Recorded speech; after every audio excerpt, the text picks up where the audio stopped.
Praise the Lord.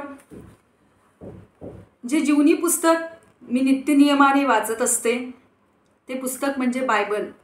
आणि त्या बायबलमध्ये नीतिसूत्र म्हणून एक चॅप्टर आहे. त्यामध्ये अगदी 1 पासून 31 पर्यंत अध्याय आहेत. आणि ते जर आपण दिनांक वाईज वाचत जाऊ तर खरंच परमेश्वर त्याची इच्छा, त्याचं ज्ञान आपल्यापर्यंत त्या वचनाच्या द्वारे कळवत असतो. आज जे 1 तारीख आणि 1 तारखेमध्ये प्रभूचं वचन आम्हाला सांगतं ज्ञानाविषयी, शिक्षणाविषयी. ते ज्ञान आणि शिक्षण संपादण्यात यावे. आणि त्यानंतर एक महत्त्वपूर्ण गोष्ट परमेश्वर आज आम्हाला कळवत आहे, ते म्हणजे बोधमय वचनांचे परीक्षण करण्यात यावे. Praise the Lord. बोधमय वचनांचे परीक्षण करण्यात यावे. बऱ्याचदा आपण बोधमय वचनं ऐकत असतो आणि परमेश्वर आपल्याला निरनिराळ्या प्रकारे बोध करत असतो. वचनाच्या द्वारे बोध करतो, संदेष्टांच्या द्वारे बोध करतो, स्वप्नांच्या द्वारे, दृष्टांतांच्या द्वारे.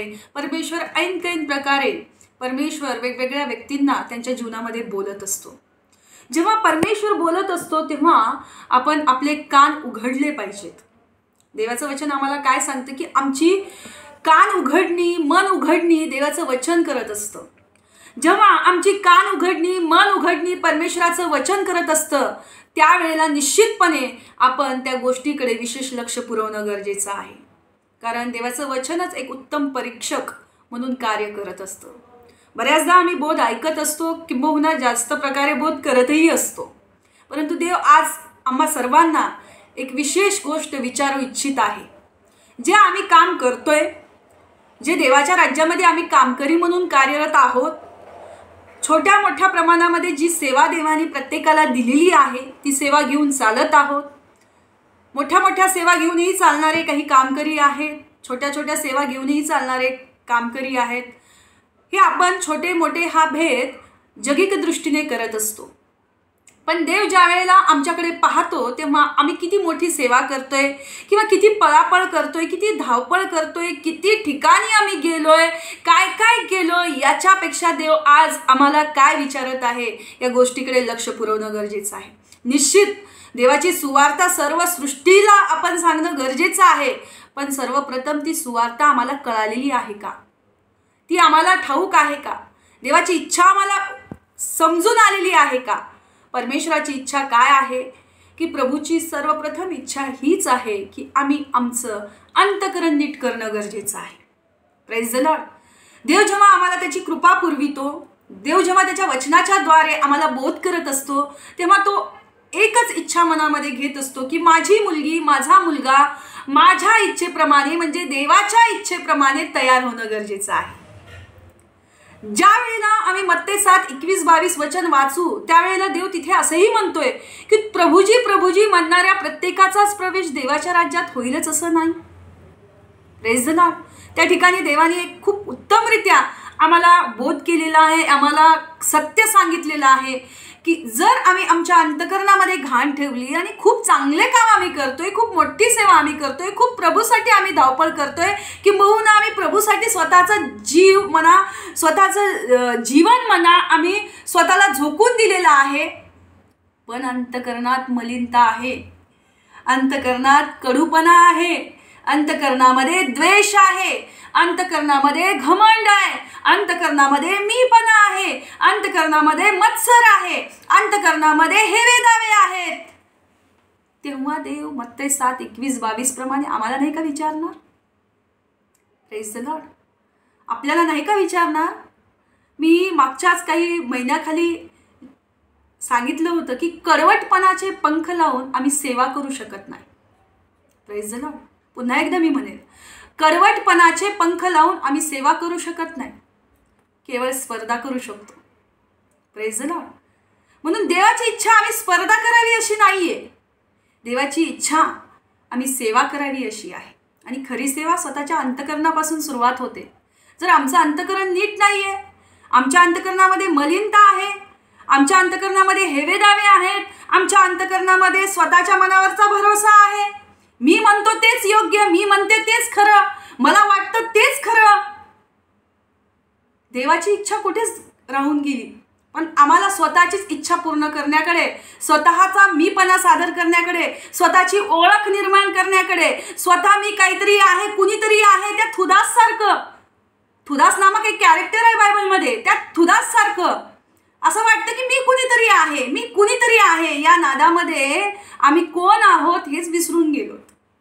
देव आम्हाला आज विशेषरित्या विचारू इच्छित आहे, सांगू इच्छित आहे, कृपा पुरवू इच्छित आहे, बोध करू इच्छित आहे. तू किती मोठा असशील किंवा किती छोटी असशील, तुझं छोटं काम असेल, मोठं काम असेल, त्या कामावरून मी तुझं न्याय करणार नाहीये. तुझं अंतःकरण कसं आहे, तुझं अंतःकरण नीट कर. Praise the Lord. परमेश्वर जर माझ्या समोर आला तर मला परमेश्वर काय म्हणेल? खूप मोठे मोठे काम केलेस, खूप चांगलं काम केलेस म्हणून पारितोषिक घेऊन येईल आणि माझ्या अंतःकरणातली घाण तो डोळे झाक करेल? नाही करणार. म्हणून सर्वात मोठी सेवा काय आहे तर आपलं अंतःकरण शुद्ध करणं, खरंच शुद्ध करणं, देवाच्या इच्छेने शुद्ध करणं, स्वतःच्या विचाराने नाही, स्वतःच्या नियमाने नाही, देवाच्या कृपेने, देवाच्या इच्छेने आम्ही अंतःकरण शुद्ध करणं गरजेचं आहे.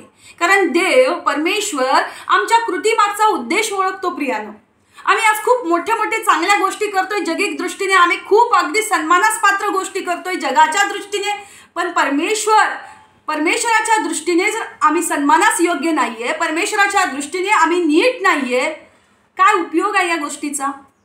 आज जे जगभरामध्ये आमची ओळख आहे किंवा आपली ओळख आहे, आपण करत असलेल्या कामाने ओळख आहे, पण देवाच्या समोर आमची ओळख काय आहे हे पाहणं गरजेचं आहे. देवाचं वचन सरळ आणि स्पष्ट सांगतं, जे अंतःकरणाचे शुद्ध ते देवाला पाहतील. Praise the Lord. म्हणून आज जे गर्दीमागे पळणं किंवा एखादी सेवा आहे पाहिली त्याच्याने प्रभावित झालो आणि त्याच्या मागे धावणं किंवा त्याच्या तुलनेमध्ये मी मागे पडतोय की काय म्हणून स्वमनाने स्वविचाराने सेवा हे नाव लावून स्पर्धा करणं चालू आहे.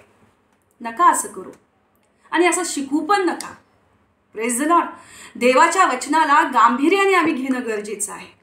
मला जे देवाने या वचनाच्या द्वारे जे मला सांगितलं ते मी तुमच्यापर्यंत घेऊन येत आहे. अनेक लोकांना या गोष्टीचं वाईट वाटत असेल, क्षमा असावी, पण देवाच्या वचनाच्या द्वारे देव जे शिक्षण देत आहे ते शिक्षण निर्भीडपणे सांगण्याचं काम परमेश्वराने मला दिलेलं आहे. Praise the Lord. तोंड बघून मी बोलत नाही, तोंड बघून मी न्याय करत नाही किंवा न्याय करण्याचं काम माझं नाहीयेच. हालेलुया. देवाने स्पष्टरित्या सांगितलं की वचन न्याय करणारा आहे. आम्ही बोलतोय खूप छान छान बोध लोकांना करतोय, पण आम्ही काय आहोत? नेहमी आपण मराठीमध्ये खूप छान म्हण आहे बघा, आपण लोकांना खूप चांगलं प्रवचन देतो, खूप चांगल्या गोष्टी करतो, पण आपण काय आहोत? कोरडे पाषाण. Praise the Lord. देव हे सांगू इच्छित आहे की आम्ही कामकरी आहोत देवाच्या राज्यातले, तर आम्ही एकमेकांसाठी उत्तेजनाचं काम बनलं पाहिजे, एकमेकांसाठी उन्नतीचं कारण बनलं पाहिजे, एकमेकांना सोबत घेऊन चालण्याचं काम आम्ही केलं पाहिजे. एखाद्याला मागे पाडण्यासाठी समूह तयार करायचा आणि गर्दी तयार करायची आणि पुन्हा मग काहीतरी वेगळा मॉब दाखवायचा. नका ना करू असं. आवश्यकता नाही या गोष्टीची. देव याची नोंद नाही का ठेवत? हालेलुया. देव सर्व गोष्टीची नोंद ठेवतोय. इतरांचा न्याय करण्याचा अधिकार कुणाला दिलेला नाहीये आणि तो अधिकार घेऊही नाही. जर आपल्यापर्यंत एखादी विषय आला असेल तर देवाच्या इच्छेने, योजनेने, वचनाने तो सुव्यवस्थितरित्या हाताळण्याचा निश्चित आपण प्रयत्न करणं गरजेचं आहे. परंतु जेव्हा देव आम्हाला कळवतोय, सांगतोय, काही गोष्टी स्पष्टरित्या बोलतोय, तेव्हा ते आम्हाला ऐकणं गरजेचं आहे. जर आम्ही देवाच्या बोधाकडे जर डोळे झाक करत असू, आमचे कान बंद करून घेत असू, तर मग जेव्हा आम्ही प्रार्थनेला बसू, आमच्या प्रार्थना विनंत्या ऐकण्यासाठी देवाचे सुद्धा कान बंद असतील, देवाचे सुद्धा डोळे आमच्या परिस्थितीकडे बघून झाकलेले असतील.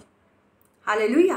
म्हणून देव काय म्हणतोय की मनामध्ये मलिनता ठेवून मी कुठली चांगली कृत्य करू शकत नाही. मी ते मलिनता ठेवून केलेलं चांगलं काम ही मी माझी स्वतःची फसवणूक करून घेत आहे.